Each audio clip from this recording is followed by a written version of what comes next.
Emotional intelligence is actually like an iceberg. Only the 10% on the surface is what we see, and then 90% is under. So the 10% that we see is basically the knowledge, the education, the experience, the background. This is what we see on the surface. But under the surface is how we think, how we behave, how we perceive things. And overall, that's why when you interview someone, now the good trained HR people, when they interview new employees, they actually interview them through emotional intelligence interviewing. And it's starting to like really make its way everywhere. Because they need to understand if you are a fit or not a fit. Because sometimes you can hire someone with the best qualities ever, but they are a very poor fit to wherever you are. And that's why they go. So one of the questions that we see rising up now, but people that ask this question need to be trained, is they ask you, so what can you tell us about yourself? You know what that fits? It fits self-awareness. And people learned how to answer is like, or what do you think is a weak point in you, in your whatever your work you do. And people learned to say something negative because they get trained by coaches, like, oh, I used to work and work and work, because I wanted to have my goals exceeded, and then I learned how to time manage myself. They turn it like, and people are starting to learn that this is something that everybody just learns how to say, but they don't mean it. So the questions are actually getting more and more emotionally intelligent based. But the thing is, like, the people on the other side of the table need to be trained also to detect the difference. So why do we care now all of a sudden about emotional intelligence? Because believe it or not, the research that they have been doing for years, for almost 30 years now, they found out that only 20% of success is related to IQ. Only 20% is related to IQ. 80%, you can have a very high IQ and not be as successful as someone with lower IQ. IQ is the intelligence quotient. It's like what we're born with in our brains. And emotional intelligence, why? Because the people with high emotional intelligence develop better relationships with people. And remember, as human beings, we like the people that get us, that talk to us, that like us, that think like us. And that's why people with emotional intelligence can actually advance more. And like we said, it's more, while IQ, we have no control over it, but we have control over EQ because it's a learned ability. And that's why, for example, we have Steve Jobs, Bill Gates. They're both high school or college dropouts, but Steve Jobs, either I agree with him or not, he had one of the highest EQ. The emotional, he knew exactly what his customers wanted. And that's why he was just giving them what they wanted. And that's why Apple is never the same since he left. Because he had that connection with people. He built that relationship with people. And then our personality is basically our basic style that connects the behaviors, the habits, and the patterns together. So there are three parts of who we are: our IQ, our EQ, personality. And here, this common area is basically our success area, is when we can put together our personality, our intelligence that we're working with, and our emotional intelligence. 50% of work satisfaction is actually people are happy or not happy in work environment because of who's working with them and because of their relationship with their boss. I mean, I'm sure that we all had evil bosses and we had good bosses.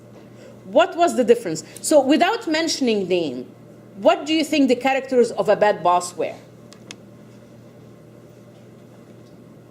Superiority, not leveling and understanding where, just they have the title and that's what matters to them. Okay, thank you. What else? Unreliable. And reliable. What else? Doesn't communicate. Doesn't communicate. What else? Doesn't really listen to your needs. Doesn't really listen to your needs. What else? Doesn't lead by example. Doesn't lead by example. What else? Micromanage. So now you know what to do, Cindy. What not to do. You know what I mean? All these are bad boss. And sometimes we don't think about that. Sometimes we get into the first manager position or the new managerial position, and we start thinking, okay, I need to do this and do this because I need to come this way. And we forget that when we had a bad boss, we don't stop for a second and say, okay, I consider that person a bad boss because of this, so this is what I need to try to avoid. And this is the first thing we need to do. What do you consider a difficult personality? Inflexible. What else?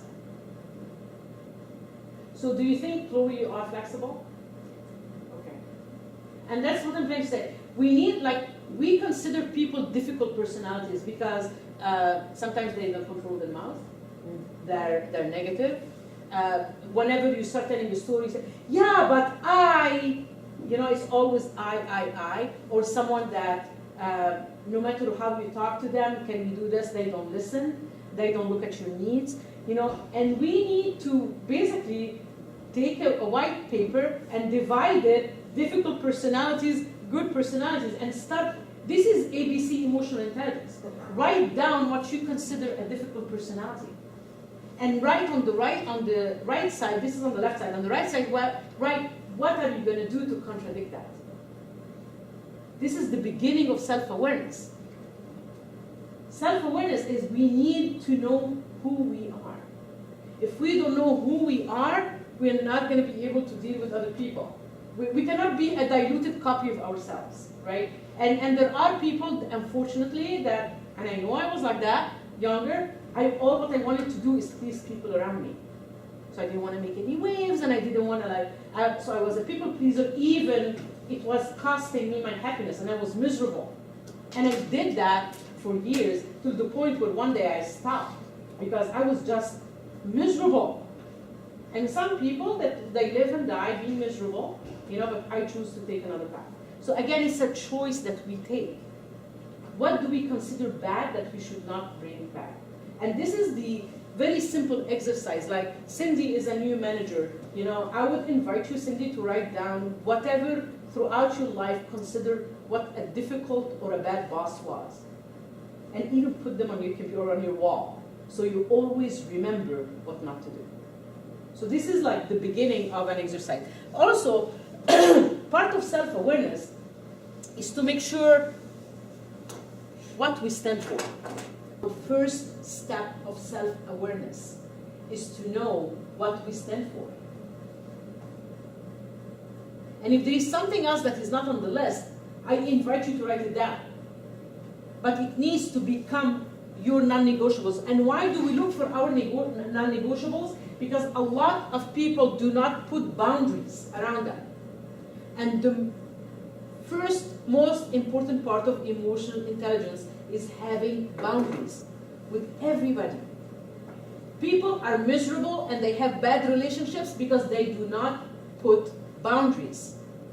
I have boundaries with my siblings, I have boundaries with my own mother, I have boundaries with my husband, I have boundaries with my colleagues, with even my bosses when I worked in corporate. There has to be invisible boundaries because it's part of your assertiveness. And assertiveness is not aggressiveness. There is a difference. Aggressiveness is when you push what you want on people. Assertiveness is when you stand up and stand down for what you want. And you are so clear on what you want. You do it with tact, and you do it with diplomacy, and you do it with respect. This is where I stand. I understand this is your position, and I appreciate it, but this is where I stand. Let's find a win-win situation. Assertiveness is the ability to say no in a positive way. It's the ability to say no without feeling guilty about it. And even if you start feeling guilty, you say, yeah, but I made the right decision. Like, for example, if your boss comes and puts a project on your desk, I need it by the end of the day. And then an hour later, another project on your desk. And then an hour later, third one, and all of them are in your desk. Obviously, you're not going to be able to finish the 3 of them by the end of the day. So you go back to your boss and say, you know what, I'm very happy to fulfill whatever you need from me. You just give me 3 projects. Which one is the priority that I can start working with?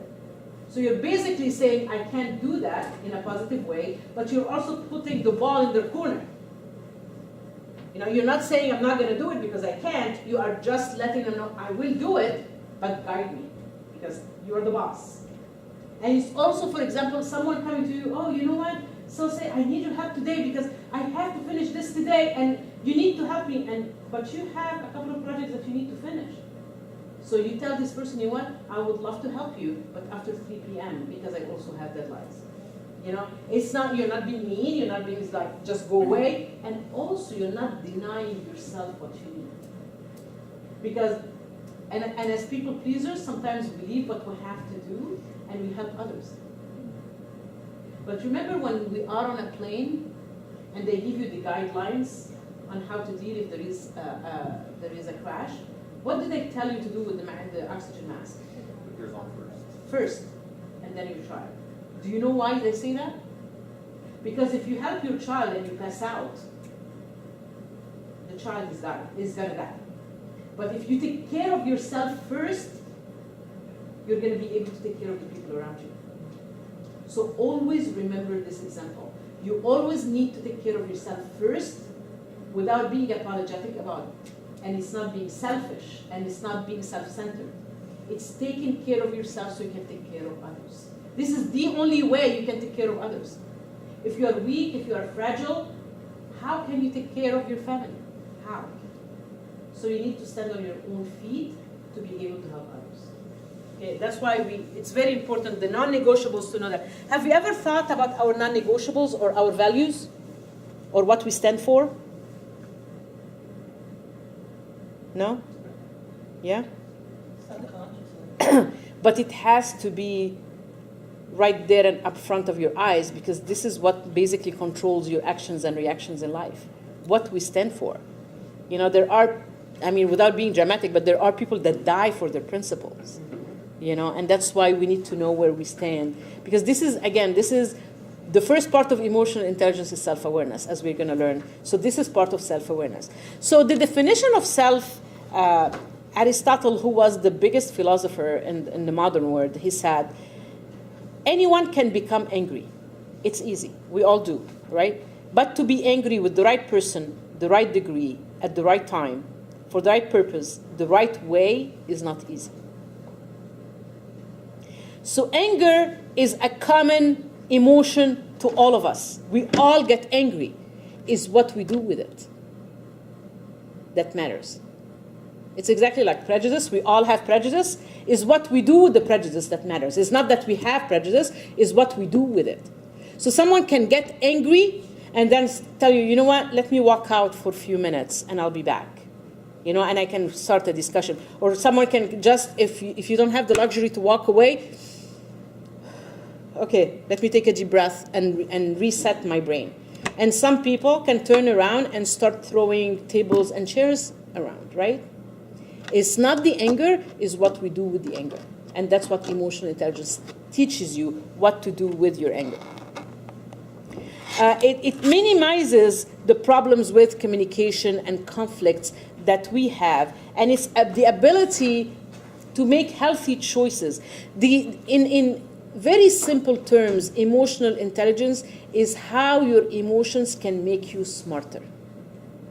You let your emotion guide you, and you let how you perceive the emotions of others guide you, so you build this relationship. And we're going to know what that means in a second. So it's ability to think and recognize not only your emotions, but the emotions in others too. And you're going to tell me, yeah, but how can I recognize emotions from others? And we're going to talk about that. It's about active listening. It's about looking at the body language. Obviously, if you're talking to someone and that person starts shifting their weight like that, or they start looking away, or like having their face like that, you know, facial expressions, obviously they're not comfortable. And if you keep going on and on and on, that person is going to feel more and more uncomfortable. I mean, imagine yourself in a position where someone made you uncomfortable. How did you feel? what was the first thought that came to your mind? Escape. But if you can't escape, Denise, if you are in a position where you can't just leave and go, what would you do? How do you feel? I probably would hold it in, but I would be fuming. And how would you describe fuming? And this is, by the way, all this is, we need to describe all that to know it, and we're going to have an exercise about that in a second. What do you mean by fuming? I would be like, it would just be tearing me up inside because I want to react or respond just the way they do to me, but I'm not able to do that And why you're not able to do that? because it's unprofessional. Okay, but you know there is always a way to say what you want to say in a professional way, even if the person in front of you is unprofessional. So I need to learn that. Yeah, and that's what we're here today to do, you know. You know, they say that there are 4 kinds of difficult personalities. The first one, we call it the tank. Do we know the tank in military? What does the tank do? Bulldozers everything, right? So people that get there and start screaming and yelling and you don't even have an inch in, right? The best solution to handle that is to tell them in a lower voice, I want to hear everything you have to say, but not this way. Do you know why we do it in a lower voice? Calming. You're showing them that they're being rude. Well, part of it is that, but that's not the main reason why we do that. Maintaining your own emotion. That's part of it, but that's not mainly They that. have to stop and listen. Yes. You are disrupting their behavior. It's simple, yeah, but people don't think about it. You are disrupting their behavior. David, we're talking about the tank personality, difficult personality. When a tank personality is the one that bulldozers you and starts screaming and yelling, so your solution to that is to say in a lower voice, I want to hear everything you have to say, just not in this manner. They will have to say, what? What did you say? And that breaks the cycle. It disrupts the cycle.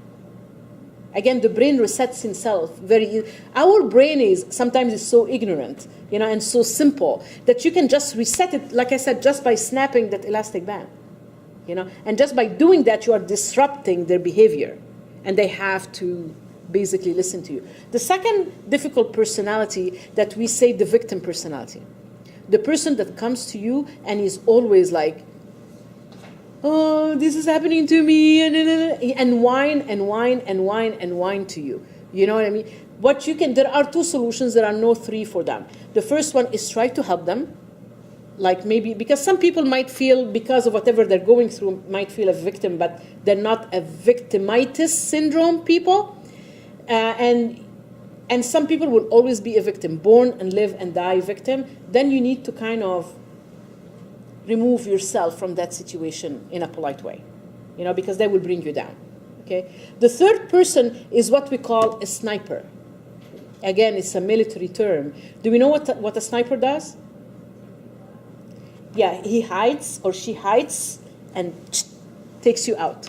So you are in a meeting and you think they are your friends, and then they throw something at you. Yeah, but Chloe didn't finish her project on time, and that's why I didn't finish mine. You know? Or you don't have even to be in the meeting, but you hear about it. So, but you get a feeling who said it, or someone comes and tells you straight. So you can go to that person without confronting them. It's like, do you believe that this happened in a meeting? I wonder what I could have done different to make that person feel in a different way. You're not confronting them, but you're telling them that you know, in a nice way. They cannot come, and they will do either or. They will come and tell, well, you know what, actually I'm the one that said that because I felt that you did not finish on time and that kept me from doing my work. So you can at this time start a discussion and saying, you know what, I'm sorry you feel that way, this is what I did, whatever the situation is. Or they tell you, oh, really? And like total denying, but they will know that you know. And next time they will think twice about it. So we have the sniper, the tanker, the victim, and then the gossiper. the people that gossip all the time. Water cooler discussions. So I just want you to know, if they gossip to you about someone else, they will gossip about you to someone else. So the way, I remember when I was like in a leadership position and someone will come and tell me something about someone else, I will bring them both together. Let's talk it out.